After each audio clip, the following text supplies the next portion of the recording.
When The Last of Us came out in 2013, it was regarded by many as a masterpiece. It won lots of awards and got close to a perfect score on nearly every platform. Then came The Last of Us Part 2, and was met with more mixed opinions. While it is, as of now, regarded by most as a good game, it's still quite the opinion divider. But, regardless of your current opinion, I will try to convince you that The Last of Us Part 2 is actually better than you think, and probably not in the way you imagine. Now, I can assure you that this is not going to be a traditional review where I try to convince you by imposing my own opinions of the game on you. I will do my best to remain objective throughout this analysis. I will try to convince you using science.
We will start by talking about a growing problem in our world, the increase of mental health issues.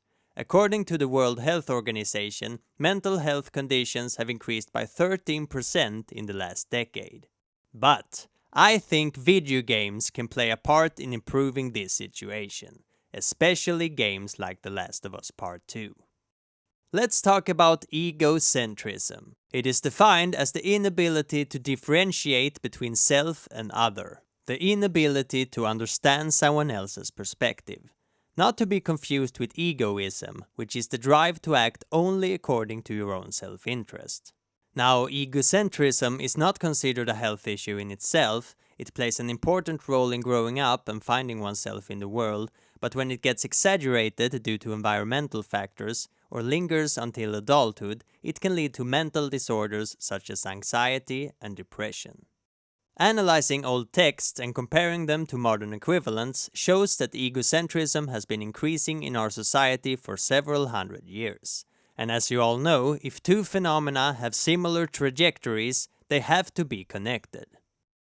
Okay, so finding reliable statistics on how often egocentrism is the root cause of mental illnesses proved quite difficult. But recent studies show a growing support for the idea that egocentrism is the underlying feature of personality disorder. Now, the treatment for egocentrism is called decentration. It can be divided into 4 categories: perceptual decentration, cognitive decentration, affective decentration, and experiential decentration. These treatments aim to make it easier for the participant to see things from different perspectives. But, as with all psychological treatments, they are expensive and may not be available to everyone. And I'm assuming that it can be quite a long process before a mental disorder can be traced back to egocentrism as the root cause.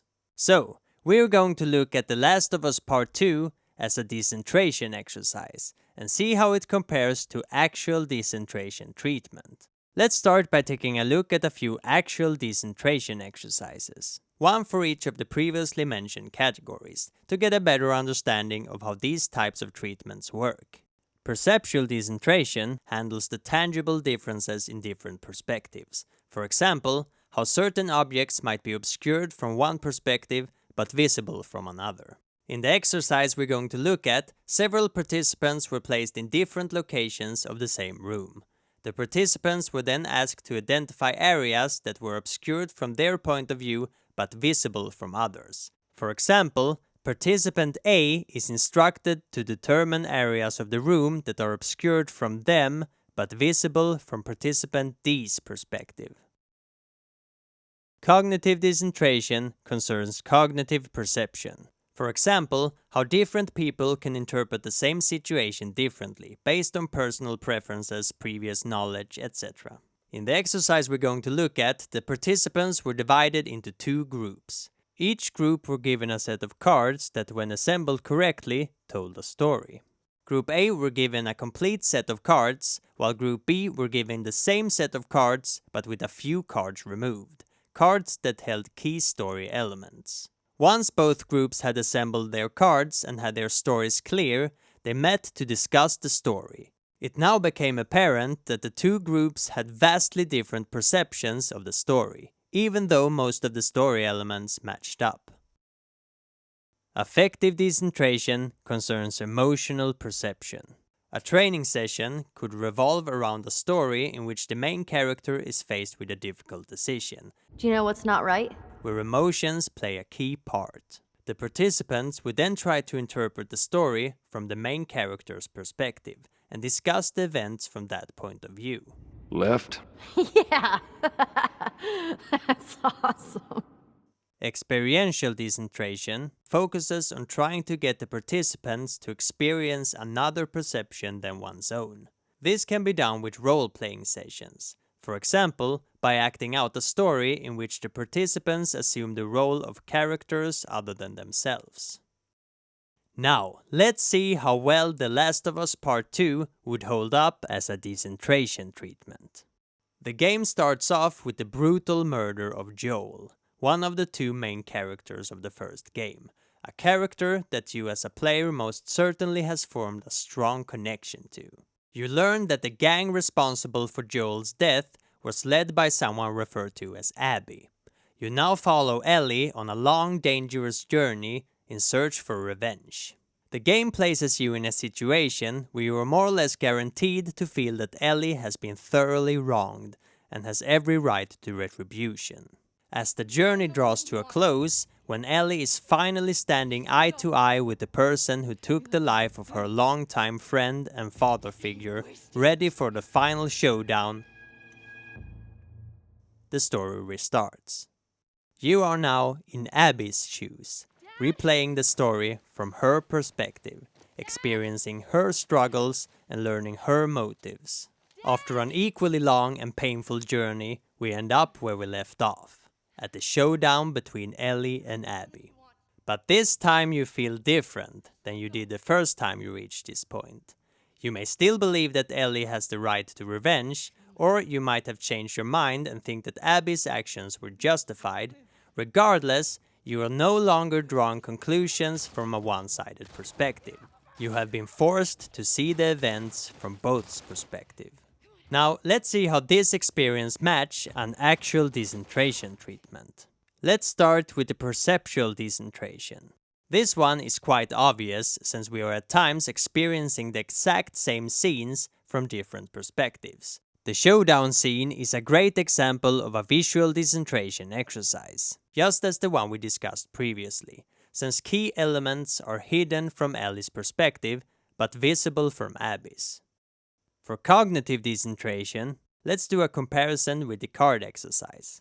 Card 1. Joel saves Ellie at the Firefly Hospital by killing the surgeon before he has the chance to dig into Ellie's brain and recover mutated cordyceps spores that could potentially be used to create a vaccine for the zombie infection. Card 2. Abby, as a former member of the Fireflies, kills Joel. But, as we discover when experiencing the story from Abby's perspective, one card is missing. Card 1. Joel saves Ellie by killing the surgeon. Card 2. Abby finds her father murdered by Joel. Card 3. Abby kills Joel. In the confrontation scene between Ellie and Abby, we experience the dissonance between their two versions of the story, as Ellie expresses the beliefs that Abby is seeking revenge for the sabotage of a potential cure for the zombie infection. There is no cure because of me. I am the one that you want.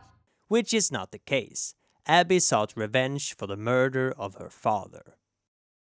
Now, affective decentration. We are no doubt experiencing an emotional story filled with tough decisions. And we, as players, will most certainly learn to identify with both Ellie and Abby on some level.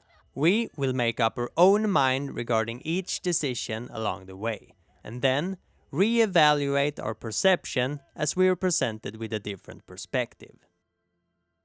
And finally, experiential decentration. Assuming the role of someone other than ourselves is often what we do in video games. It may not always be as impactful as acting it out on a real-world stage, but in a well-made game, I would think that most of us are at least to some degree identifying with the character we play as and play the game accordingly. You're not making choices based solely on your own perception.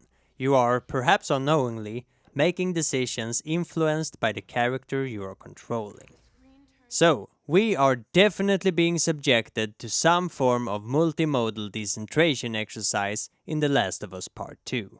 Now, whether or not it could actually be used for medical purposes, I cannot answer. It would most certainly require someone with extensive experience and knowledge in mental health issues to be able to determine if the parallels drawn in this analysis make sense.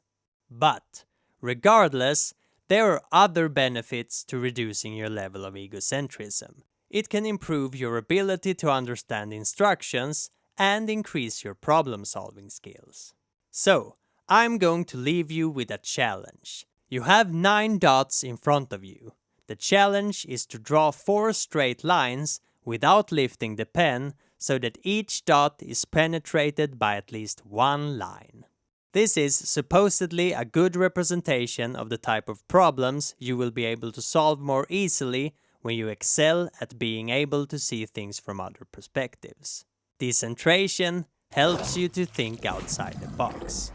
Good luck.